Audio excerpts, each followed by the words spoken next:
So today, this is actually going off of your question, Scarlett, with talk about the writing process. And it's one of those things that everyone's process is going to have to fit them.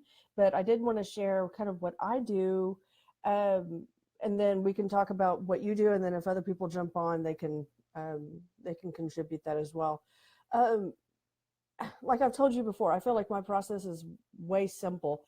First of all, what I do is I do the research. If that means interviewing somebody or looking stuff up on the internet or whatever, I do all my research before I start. I don't like to get started on a topic and then think, oh, well, I need to add this point, so I'm going to go look this up. So for whatever your situation is, say you're covering a meeting, that's your research. So you've done your research by attending the meeting. And then also, if it's another topic, I mean, obviously, you're going to kind of want to know what you're going to say ahead of time. So you're going to do that research. And then I always just review my notes to try to figure out what's some common ground here. What's going to be my main point? I mean, I may have been researching a specific idea, but maybe my research proved that my original idea was wrong or that it was incomplete. So my next step is to develop some kind of conclusion, and that's going to be really important for the very first part of your writing. Is the conclusion or the point that you're trying to make.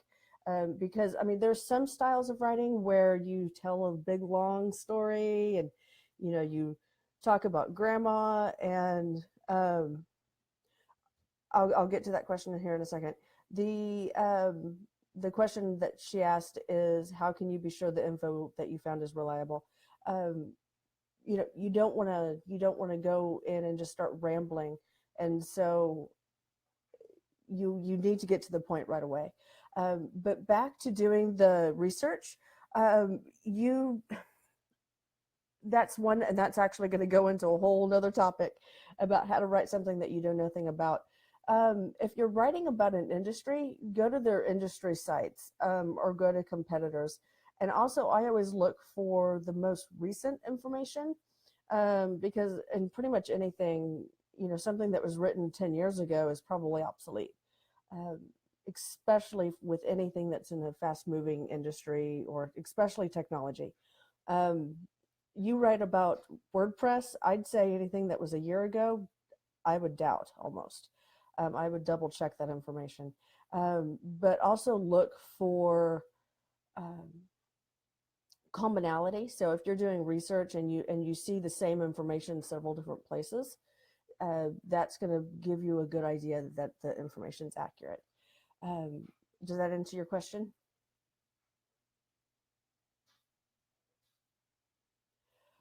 As far as, or do you want me to expound on that or anything, or is there any, or do you have a specific example maybe I could help with?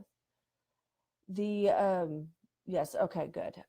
So what I do next, once I've developed my conclusion, so for example, um, let's just pick Valentine's Day. That's a random topic, but I was actually having to research that earlier. Valentine's Day and logistics. Maybe the point is that with the economy, Valentine's Day is going in 2018 is going to see a record number of sales. I have no idea if that's true or not. That's just a conclusion that I could form based on research I'm going to be doing later. Um, so that would be your conclusion. And so when you start writing, you want to get to the point right away, and just say that, and then have all your supporting points. So what I do when I'm writing is I decide what my main points are going to be. So for example, and again, I'm just making this up off the top of my head about Valentine's Day. Don't go quoting me saying that Valentine's Day is going to be record sales or anything. I am not the National Retail Federation. But say for example that's true. So where I would maybe have a subhead that talks about e-commerce, are there more online sales? And then the next subhead would be what's driving this.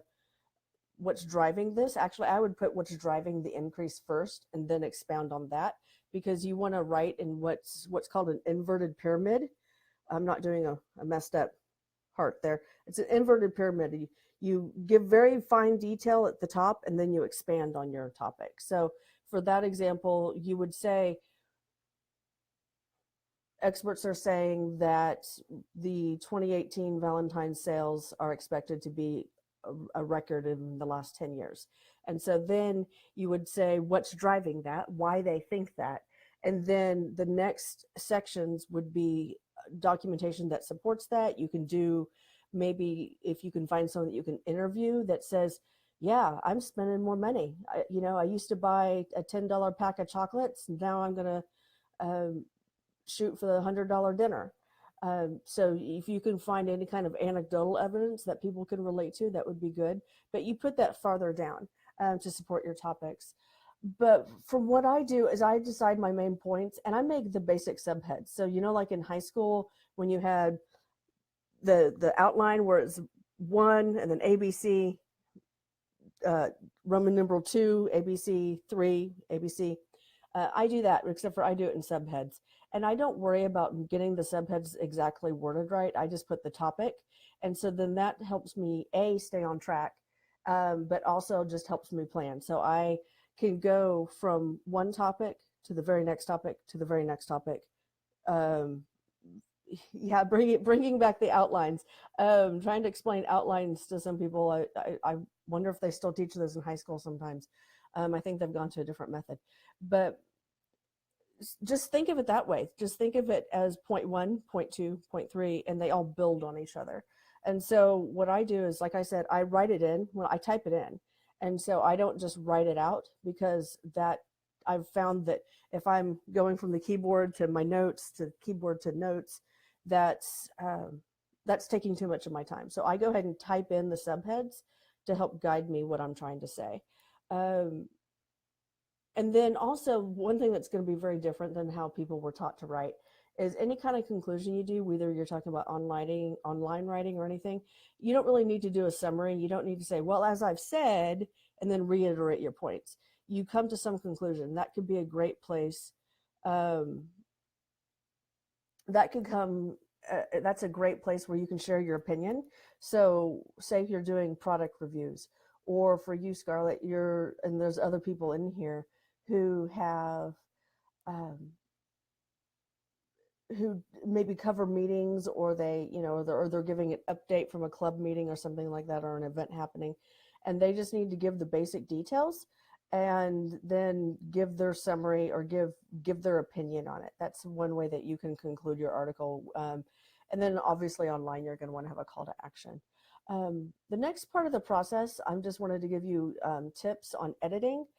For one thing, it's really easy to feel like, oh my gosh, I got to change that. I got to rewrite that.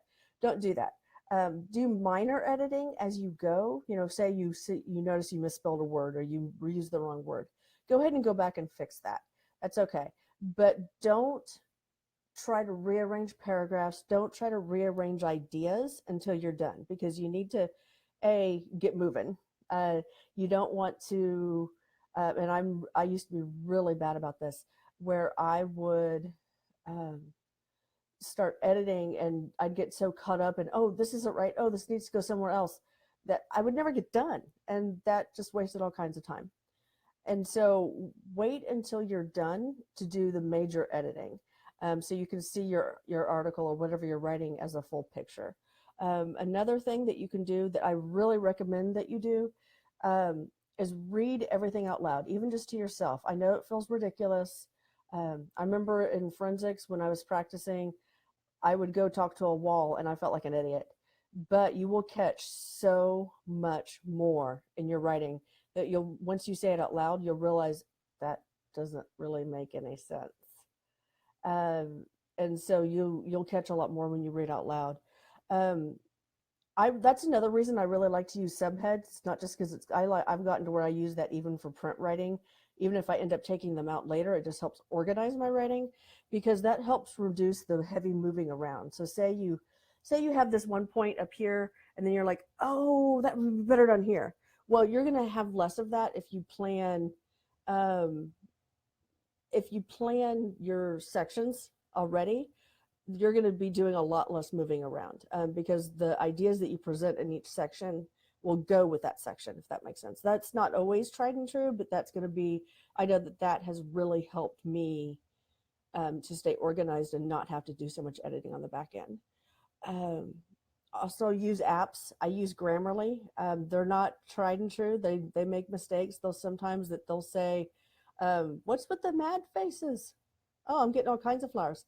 Um, the um, the Grammarly apps, sometimes they're right, sometimes they're wrong, sometimes they make suggestions that might be technically correct grammar, but it's not the right voice. It doesn't sound right. And so I would